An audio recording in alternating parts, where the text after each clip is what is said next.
as the New Day is, and the New Day is arguably the most over thing in the WWE universe right now and has been for quite some time. So either one of them makes sense there. Plus, they have brought up recently how close New Day is to breaking the all-time longest tag team championship reign record, which would be just in a month or two they would actually surpass that and hold that. And I predicted a long time. I predicted shortly after they got it that they were going to break that record. So obviously I'm biased and rooting for that to happen, just so I can be right. But then you've also got the Vaudevillains too. As good of a heel tag team as they are, and they're young and they're getting a nice little push, I don't see how you can slap the belts on them right now. I don't see how they make any sense to dethrone the New Day.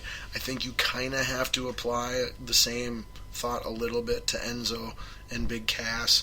I just don't see how the good guys take away the titles from the other good guys, and just that I'm not sure how that works out. And they're also rumored to possibly be getting split up and making more of a single superstar in the future as well. So I think that's another reason why I'm not all that inclined to pick them. I think it comes down to New Day retaining or Anderson and Gallows. I want New Day, but I think I'm predicting that Anderson and Gallows are going to walk out of there with the belts. That's my official prediction. All right. I feel that I predicted like everyone so far bad guys, which is I think we need a good guy. And with it being the new era, you kind of want to push the new era guys. And I've been thinking, even though I've been thinking that New Day may retain, and for me it might seem the most likely, I'm going to go with the underdogs, Enzo and Big Cass. Nice. Wow. So neither one of us are predicting the New Day to retain their tag team titles. And that would make me sad if that happens. But I would be happy to see Enzo and Big Cass be champions. I just...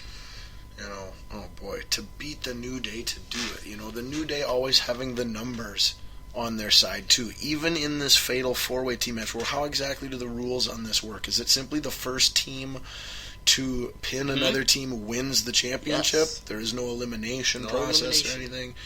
Wow, so I think then with just that, the New Day having that third person outside the ring to always kind of help, straighten things out, and then being the defending champs and being super over, they make the most sense to win. But yeah, my gut's still telling me Anderson and Gallows.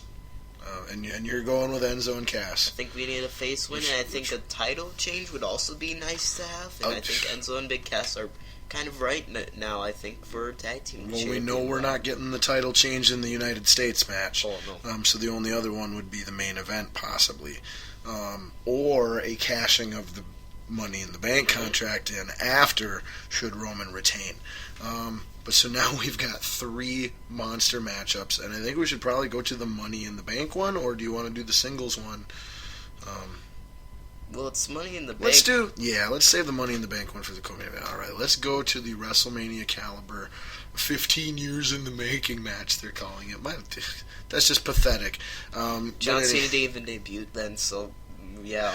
No, but it is John Cena versus AJ Styles, and a note from Raw, and during the contract signing, AJ Styles had 2 contracts that he could sign. One that allowed Luke Gallows and Carl Anderson, the club, to be ringside and do whatever they want. Another one that banned them and made it a legitimate one-on-one match.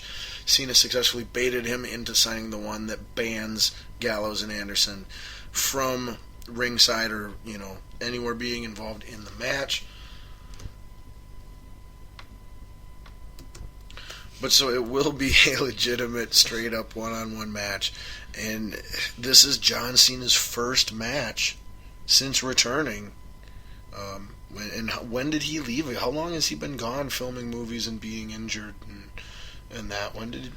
Well, early January is the last time we saw him before he came back. And he only made the one special appearance at WrestleMania, but that doesn't really count.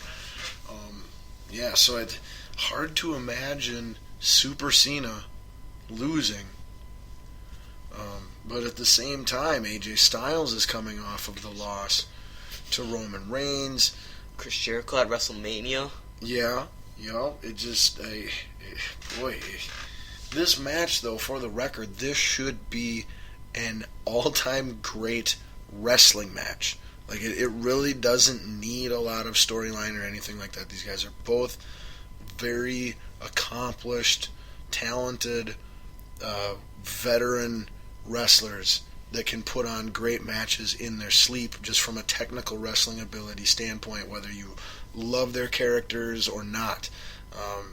So I think that's, at least for me, my type of wrestling fan that I am, that's what I'm most excited about in this match. Granted, I am a Cena hater. I love to chant John Cena sucks. I very much enjoy cheering against him. It's just fun. I like cheering for AJ Styles, heel or babyface, just because I like his fighting style, his moveset. He's really, really good. He's phenomenal. He is phenomenal. But that being said, I see John Cena winning this match, but somehow controversially. Like it's not going to be 100% clean, at least in AJ Styles' perception, where like AJ will land a move and have Cena covered for the 3 count, and everybody will count 1, 2, 3, but the ref will be knocked out or something. Something like that. And then later on, Cena will get the victory, and then, Styles will have a gripe, I had you beat, it wasn't fair, da-da-da. That's how I see this match playing out. Cena with the victory, but somewhat not 100% clean, so that Styles can gripe, be protected a little bit, and maybe extend this dream match and feud a little longer yet. Alright, well, mine is a little different than yours, actually. I'm going with a totally different outcome in AJ winning this match. And for me, I feel that the club will have nothing to do with this match and how AJ will win this match. But I'm going to go bold here, like really bold. And I'm going to say that John Cena will have AJ Styles. But then you hear the bump, bump, bump, bump, bump, bump. And then you see Finn Balor in the ring. And he attacks John Cena, and he helps AJ Styles get the win. Because technically, it's only the club. But it's specified Anderson and Gallows. Like they're the only members of the club right now. Even though there are other members of the club throughout their pro wrestling careers, most notably being Finn Balor, who has now successfully lost his rematch for the NXT title and can be called up. It just makes so much sense. That's a really, really good point. I love it. I would be very happy if that happened. So there you go. You've got a pick for Cena and a pick for AJ, and believable ways that both of those outcomes can take place. All right, now let's get to our final 2 biggest matches of the pay-per-view here before we have to say goodbye to Doug Sanders and finish our other couple topics for the show. All right, so how we view it, at least, or feel about it, our co-main event for the pay-per-view is the actual Money in the Bank ladder match for the World Heavyweight Championship contract, featuring Kevin Owens versus Cesaro versus Sami Zayn versus Chris Jericho versus Dean Ambrose versus Alberto Del Rio. In my opinion, there are 2 people who have 0 chance to win this match whatsoever, most notably Alberto Del Rio, followed by Sami Zayn. I do feel that Kevin Owens, Cesaro, and most of all Chris Jericho, in my opinion, this is one where I differ from my esteemed colleague here, but I could see Jericho.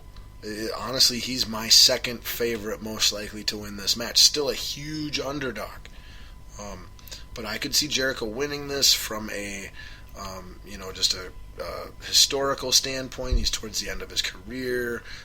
He claims inventing the match. He's never won one. I don't know if they want this year's winner of the briefcase to successfully cash it in or not. If they would like the attempt to be failed to push whoever the champ is at the time, either Roman Reigns or Seth Rollins, most likely, which I think is very conceivable. I see Jericho winning it. To me, he's your number 2 most likely guy to win it.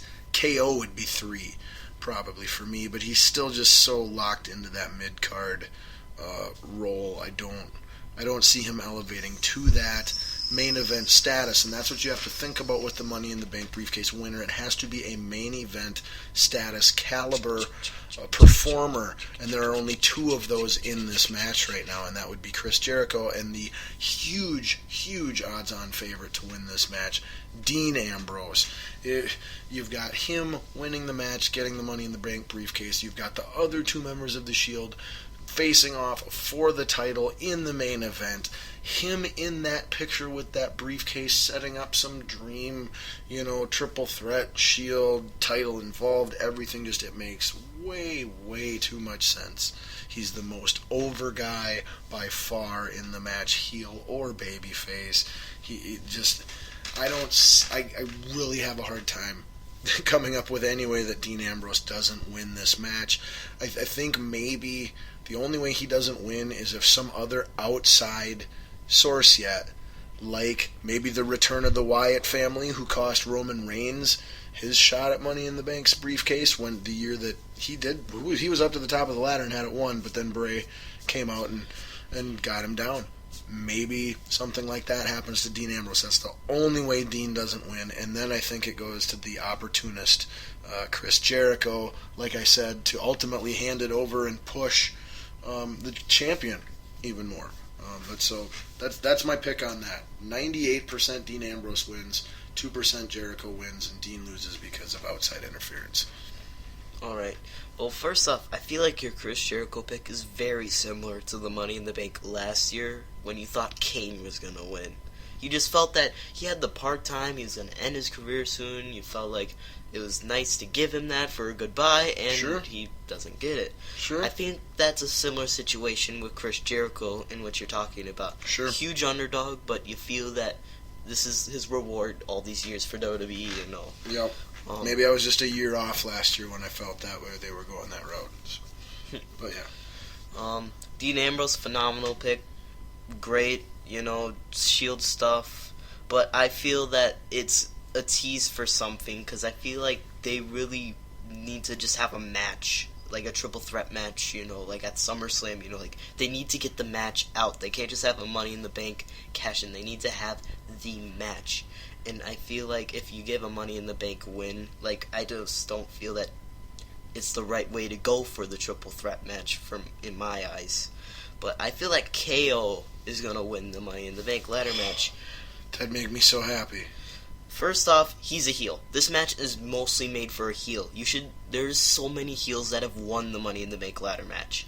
The match was basically just created so heels could get a cheap way to get the title. To steal the titles in a despicable heat gaining way from good guys. Yep, absolutely. And second, KO doesn't need to automatically be propelled as seen in the past, or even the future. All you need to do is have the briefcase with you. Damien Sandow was in the mid-card, yet he still had the Money in the Bank briefcase. So, KO can do the same thing, except, out of nowhere, he can become a main event star. That's how quick things can be in WWE. The unexpected is the unexpected. You can expect the unexpected with KO. He's a phenomenal guy. I have high hopes for him, and I hope WWE does too. Well, agreed. Nothing would make me happier than if KO won this match. He is the person I am cheering for to win this match the most, by far. I will be rooting KO every second of this match. And also because he's on my fantasy wrestling team. That's right, I have a fantasy wrestling team. Cesaro's on it too, so he's the other person I'll cheer for a little bit. But mainly KO, because I love KO. KO is phenomenal. Great wrestler, yes. Great charisma, great mic skills, just all around amazing. But either way, I think KO's going to win this. I just feel that the match is made for him. This is a great way to get him in the main title picture. And I just feel that while Dean Ambrose is a really good choice and a very likely choice, very, very likely, I feel that it's just a tease for something bigger between the three. Sure, the timing is off. we're only in June here now, and that Dean Ambrose versus Roman Reigns versus Seth Rollins for the title triple threat match has to take place at WrestleMania next year. And that's a lot of time, so maybe more of a Royal Rumble victory for Dean Ambrose or something to get him into that